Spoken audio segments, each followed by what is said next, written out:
The colony of Brighthaven was a peaceful place. It sat on a green world called Gaia 7, far from Earth, but full of hope. 12,000 humans lived there. They grew food.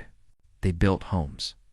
They raised their children under alien skies that looked almost like home. The school was the heart of the colony. 847 children went there every day. They learned to read. They learned about Earth. They played in the fields during breaks and laughed in ways that made their parents smile.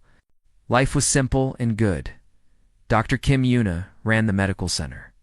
She was a small woman with kind eyes and steady hands. She had delivered many of these children into the world. She knew their names, their birthdays, their favorite foods. To her, they were not just patients. They were family. On the night everything changed, Yuna was working late. She was checking supplies when she heard the first explosion. The sky lit up with strange lights. Ships came down from above. They were not human ships. They were dark and angular, covered in symbols no one recognized.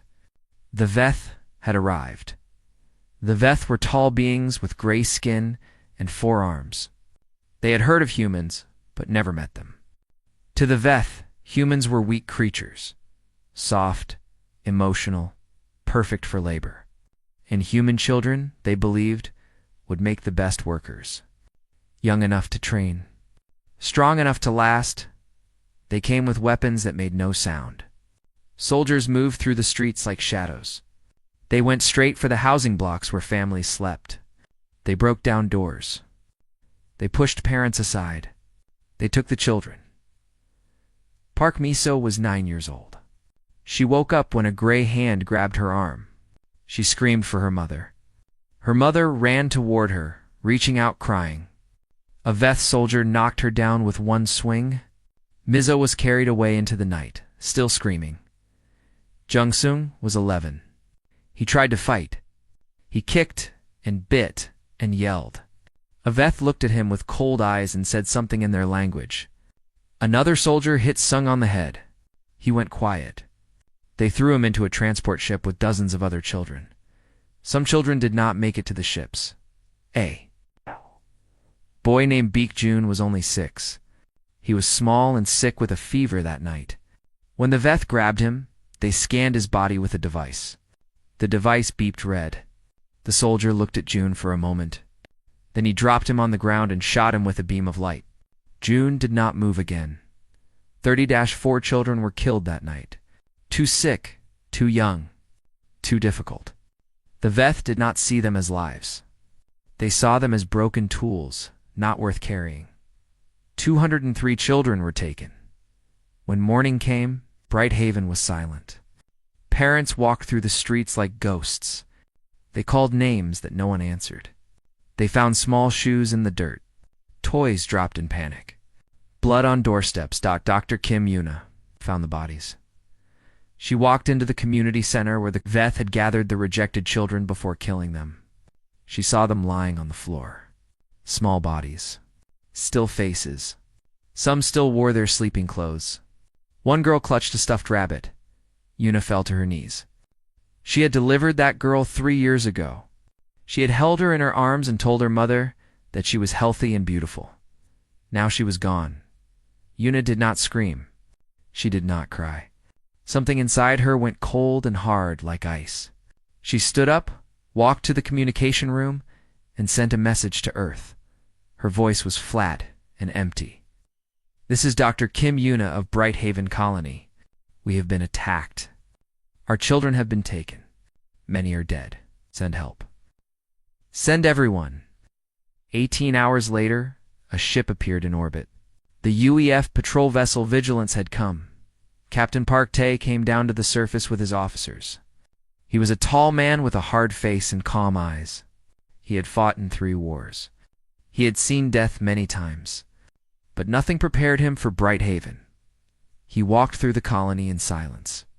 He saw the broken doors, the empty beds, the parents holding each other and crying. He saw the photographs of smiling children pinned to walls and held in shaking hands. Lieutenant Kong Dae walked beside him.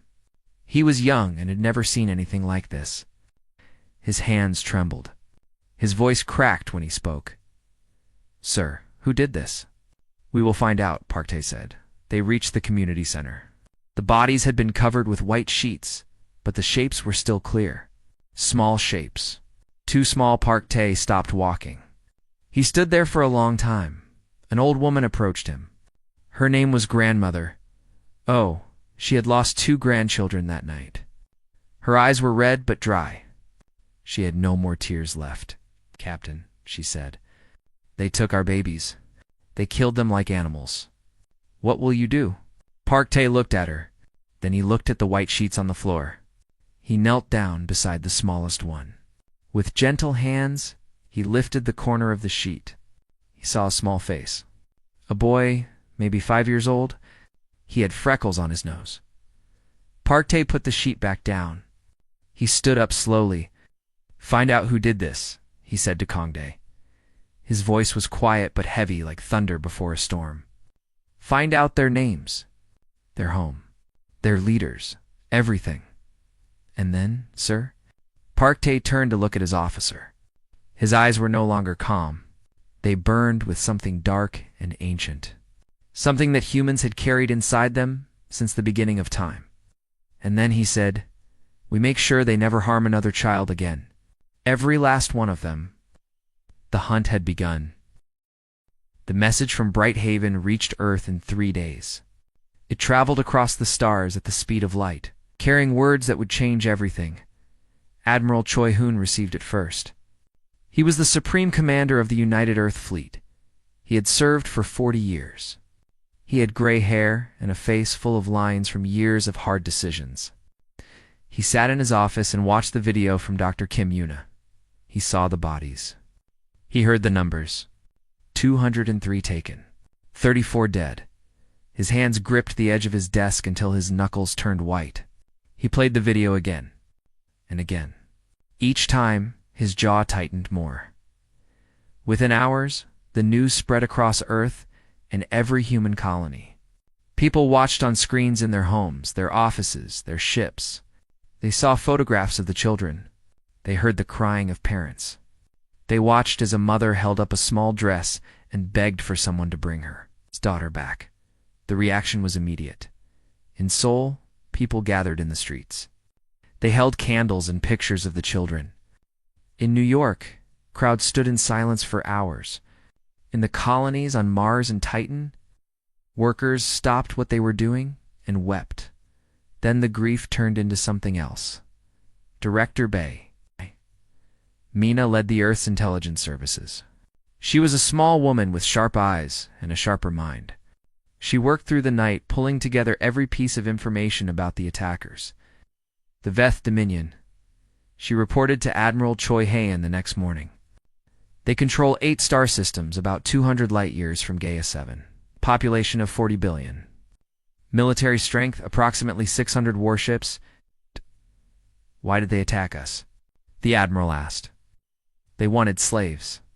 They believe human children are easy to train and control. They did not expect us to fight back. Admiral Choi Hae-in was quiet for a long moment. Then he said they were wrong. The United Earth Council met that same day. Counselor Yoon-ho led the meeting. He was an old man with a gentle voice, known for his love of peace and diplomacy. But today, his voice was not gentle.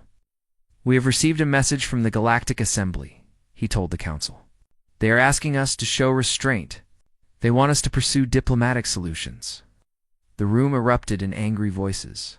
Representatives from every colony shouted their disapproval. Yoon-ho raised his hand for silence. I will respond to them now. He stood before a holographic transmitter. His image would be sent to the Galactic Assembly, where representatives of 100 different species watched and waited. Members of the Assembly, Yoon-ho began. You ask for restraint. You ask for diplomacy. Let me ask you something in return. If someone came to your world and stole your children, would you send diplomats? If they killed your babies and threw their bodies on the ground like garbage, would you write letters? His voice grew louder. 34 children are dead. 203 are in chains somewhere, scared and alone, waiting for someone to save them. And you ask us for restraint? He leaned forward, his eyes burning. There will be no restraint. There will be no negotiation. There will only be consequences. And when we are done, the galaxy will remember what happens when you touch our children." He ended the transmission. Across human space, people cheered. In the military bases, soldiers lined up to volunteer. The enlistment numbers rose by 4,000% in a single day. Young and old, they came forward. They wanted to fight. They needed to fight. Admiral Choi Hoon called a war council. The room was full of commanders, captains, and strategists. Maps of Veth space glowed on the walls. "We have identified the Veth homeworld and all 7 of their colony systems," Director Bay Mina reported. "Our scouts have confirmed the location of the children. They are being held on a colony called Thadafor." "How many ships can we send?" Admiral Choi asked. 2,400 warships, sir. 15 million ground soldiers. Full combat readiness in 72 hours. A young captain raised his hand. "Sir, the Veth have 600 ships. We would be sending 4 times their number. Is that necessary?" Admiral Choi Hen looked at the young man. "Captain, they took children from their beds. They killed them because they were inconvenient. This is not about winning a battle. This is about sending a message that will echo through history. We will not match their strength. We will overwhelm them so completely that no species will ever consider doing this again." The Captain nodded and said nothing more. Ambassador Shinjia returned. From the Galactic Assembly with reports of alien reactions, the other species were confused. Some were frightened. They do not understand, she told the Admiral.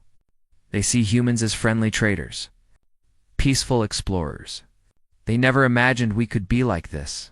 Did not want to be like this, the Admiral replied. They made us this way. The fleet launched on the 4th day. 2,400 ships moved through space like a wave of iron and fire. At the front was the Vigilance, with Captain Park Tae at the command. Behind them, Earth grew smaller and smaller. But the anger of 8 billion people traveled with them, burning hotter than any engine in the Veth Dominion. Leaders received reports of the human fleet. They laughed at first. Surely this was an exaggeration. Humans were soft creatures who cared too much about feelings and art and love. "They will send a few ships and make demands," the Veth High Commander said. "We will negotiate. Perhaps return some children as a gesture. It will be over in weeks." He was wrong. The humans were coming, and they would not stop until they were done. The human fleet moved through space like a silent storm.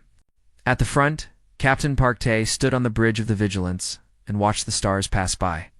He had not slept in 4 days. Every time he closed his eyes, he saw the small bodies under white sheets behind the main fleet. A smaller ship traveled in darkness. It carried the Ghost Hounds, the most elite special forces unit in the human military. Their leader was Commander Lee Nari. Nari was a woman of 40 years with short, black hair and scars on her hands from many battles. She had trained for 20 years. She had completed missions that most people never heard about, but she had never felt anger like this before. "Our mission is simple," she told her team. "Find the children. Bring them home. Everything else is secondary." One of her soldiers, a young woman named Jang Hana, sat in the corner cleaning her weapon. Her hands were steady, but her eyes were wet, Commander Hana said. "My brother Sung is one of the children they took. He is 11 years old. He likes to draw pictures of spaceships." Nari walked over and put a hand on Hannah's shoulder. "We will find him. I promise you." The first contact with Veth forces came at a border outpost called Station Krell. The Veth had 92 ships defending it. They expected the humans to stop and negotiate. Captain Park Tae opened a communication channel. The Veth commander appeared on screen. He was tall and gray, with 4 arms folded across his chest. "Human vessel," the Veth commander said. "You have entered Veth space. State your purpose." Park Tae's voice was cold as ice. "You attacked our colony. You killed our children. You took 203 young ones from their families. We are here to take them back." The Veth commander made a sound like laughter. "Those children are property of the Dominion now. They will serve us well.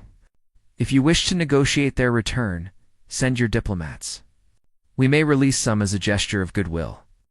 Park Tae stared at the screen for a long moment.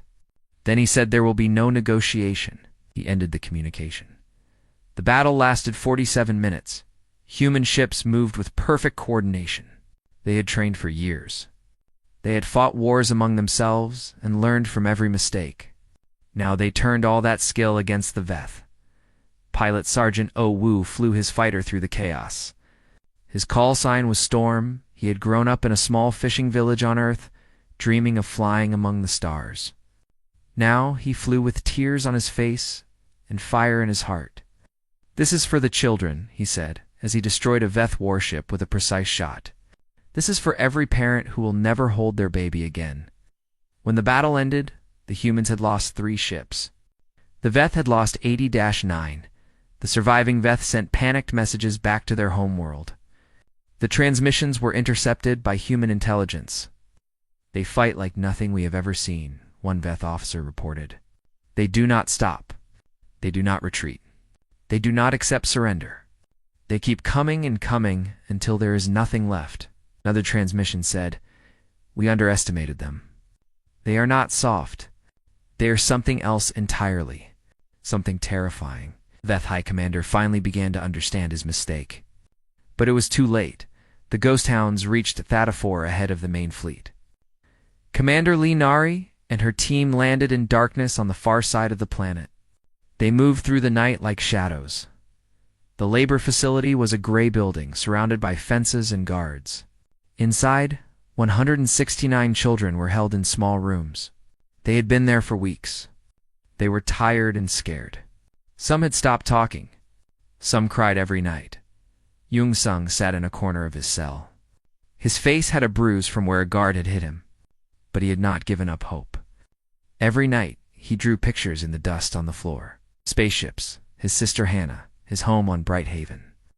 "Someone will come," he whispered to the younger children. "Humans never leave their people behind. Someone will come." Outside, Commander Nari looked at the facility through her scope. She counted guards. She studied patrol patterns. She planned every step. "We go in quiet," she told her team. "No alarms. No mistakes. The children are the priority. We get them out first. Then we call in the fleet." Young Hannah checked her weapon one more time. Her hands were not shaking anymore. She was ready. "I am coming, Sung," she whispered.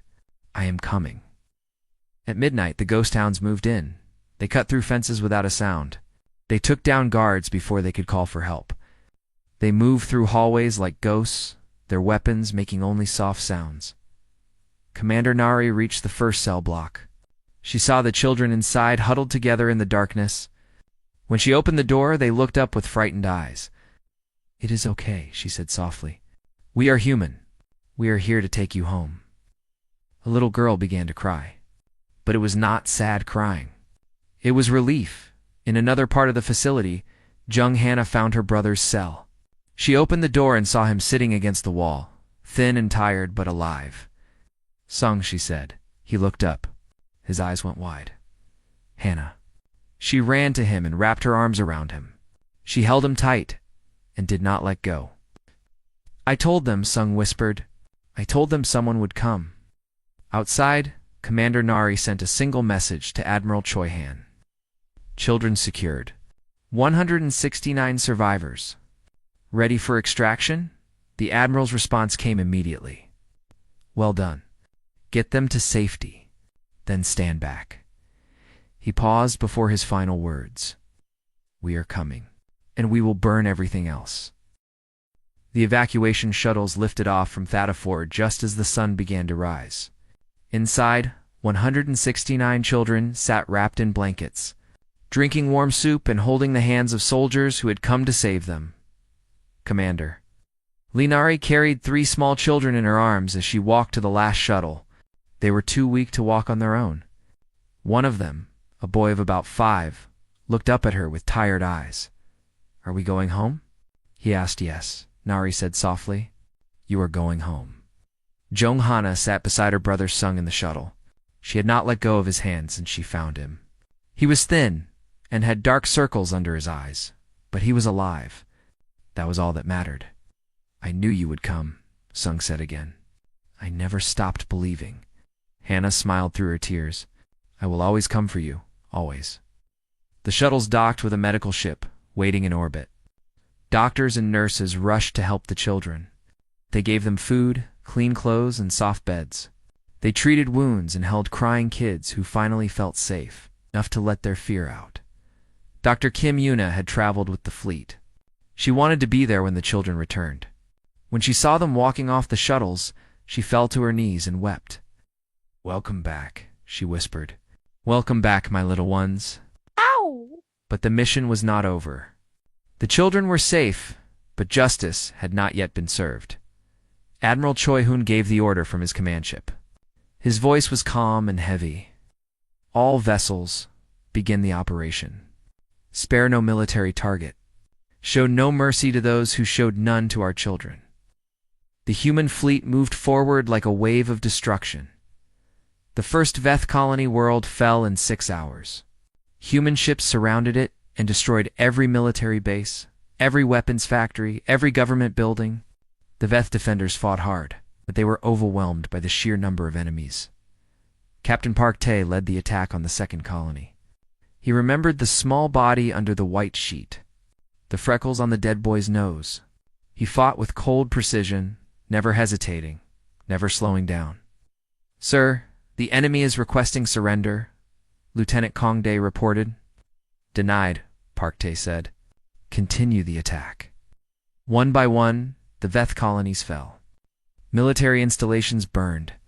Defense platforms crumbled. Ships tried to flee but were hunted down and destroyed. The Galactic Assembly watched in horror. They sent messages asking the humans to stop. Ambassador Shinjia read their pleas and set them aside. Where were these pleas when our children were being murdered? She said.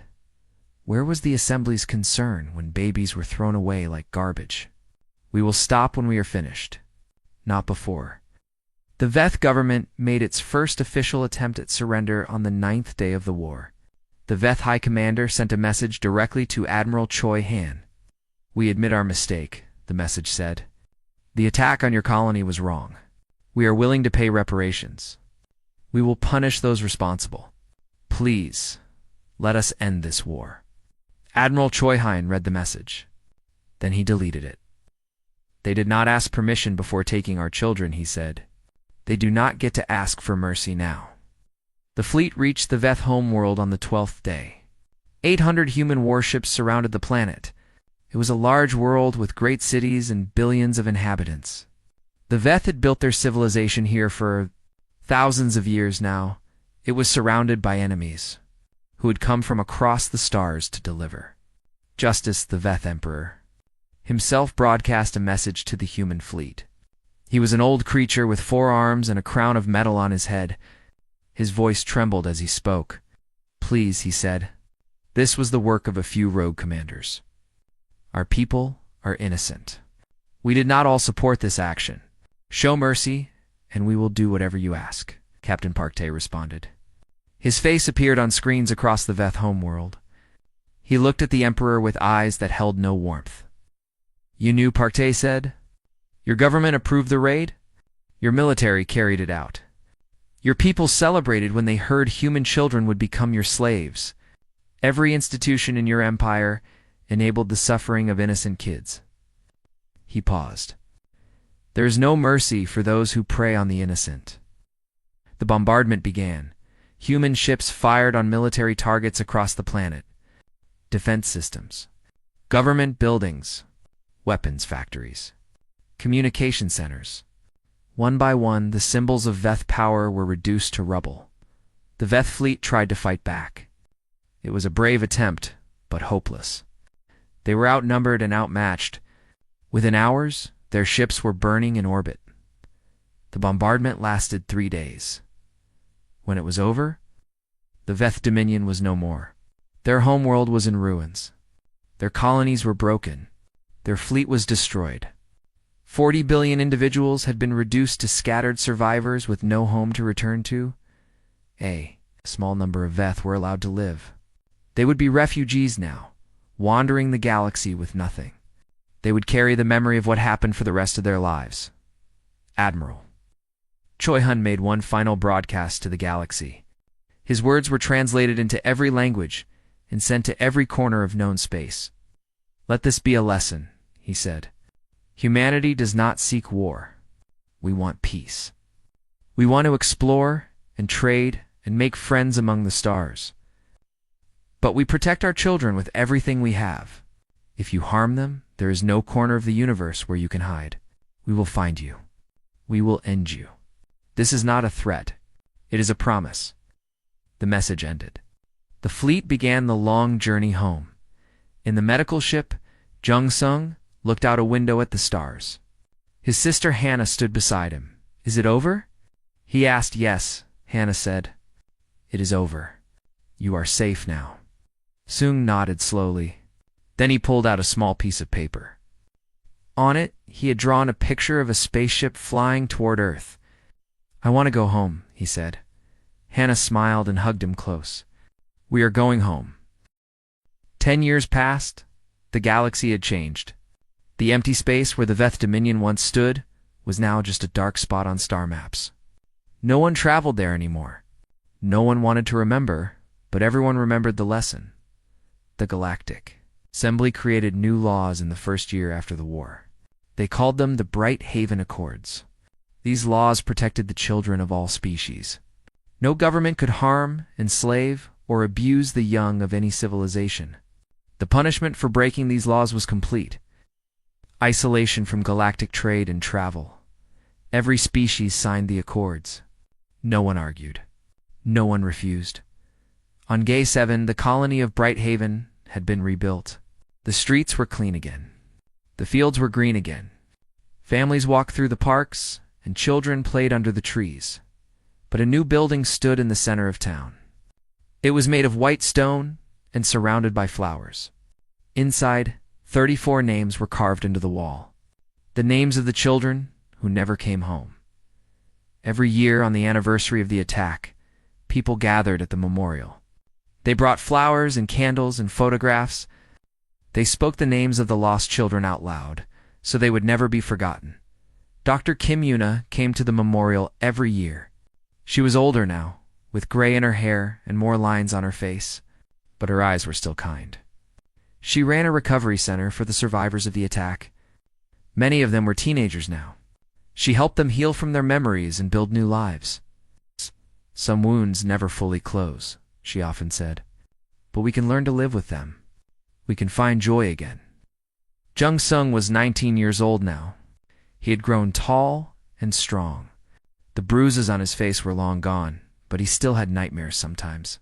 On those nights, he would call his sister Hannah, and they would talk until the sun came up. He was studying to become a teacher. He wanted to work with children, to make them feel safe and loved. He wanted to be the kind of person who protected the young. Just as others had protected him, Hannah had left the military after the war. She could not fight anymore. Instead, she worked on Bright Haven as a counselor, helping families who had lost someone. She lived in a small house near the memorial, and she visited it often.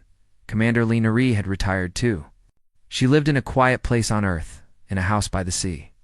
She spent her days tending a small garden filled with flowers from many different planets. She never talked about the war unless someone asked, but she kept a photograph on her shelf of the 169 children she had helped rescue. Every morning, she looked at it and smiled. Captain Park Tae had become Admiral Park Tae. He still served in the fleet, but he was tired now. The weight of what he had done never left him.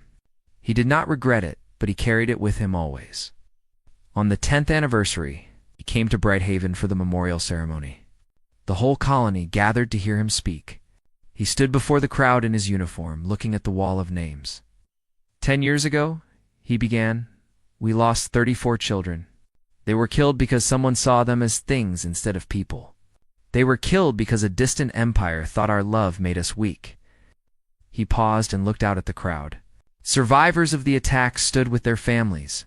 Parents held their children close. Old soldiers stood with tears in their eyes. We did not want war, he continued.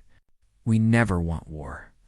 We came to the stars looking for peace, for discovery, for connection. We built colonies like this one because we dreamed of a better future for our children." His voice grew stronger. But the galaxy learned something about humanity 10 years ago. They learned that our love is not weakness. It is our greatest strength. We protect our children with everything we have. We do not forgive those who harm them. We do not forget. He raised his hand toward the memorial. These 34 names remind us of the cost. They remind us that peace must be guarded. They remind us that evil exists and must be faced. He lowered his head. To the families who lost someone, we will never forget them. To the survivors who carry scars, you are not alone. To the galaxy watching, remember what you saw. And think carefully before you ever harm human children again. The ceremony ended with silence. No applause, no cheering. Just quiet respect for those who were gone. Afterward, Jung Sung walked up to Admiral Park Tae. The old soldier looked at the young man with tired eyes. "You saved me," Sung said. "You and my sister and Commander Nari and all the others. You came for us when we had given up hope." Park Tae put a hand on Sung's shoulder. "We will always come. That is who we are." Later that night, on a distant world in a corner of the galaxy, a young alien child looked at a star map with her father. She pointed to an empty spot with no stars marked. "What is that place?" she asked. "Why is there nothing there?" Her father, a merchant who had traveled far and wide, looked at the empty space. He remembered the stories. He remembered the warnings. "That is a reminder," he said softly. "A long time ago, a powerful empire lived there. They thought they were strong enough to do anything they wanted. They attacked a human colony and took their children." The child's eyes went wide. "What happened?" "The humans came for them," her father said. "They came with ships beyond counting. They did not stop until that empire was dust. Now nothing lives there. Nothing grows there. It is just empty space." He looked down at his daughter with serious eyes. "Remember this, little one. There are many things you can do in this galaxy. You can trade with humans. You can be their friends. You can travel with them and learn from them. They are kind and generous most of the time." He knelt down to meet her eyes. "But never, ever harm their children, because they will find you. They will hunt you to the edges of the universe. And when they are done, there will be nothing left of you but a warning to others." The child nodded, her small face serious and thoughtful. Across the galaxy, the stars continued to shine. Human ships traveled between worlds, carrying traders and explorers and dreamers. Colonies grew and thrived. Children played under alien skies, and somewhere in the back of every alien mind, a simple truth remained. Humanity was kind. Humanity was peaceful. Humanity was forgiving, but harmed their children. And they would erase your entire species from the stars. This was not a story. This was history. And history, as everyone knew, had a way of repeating itself for those foolish enough to forget.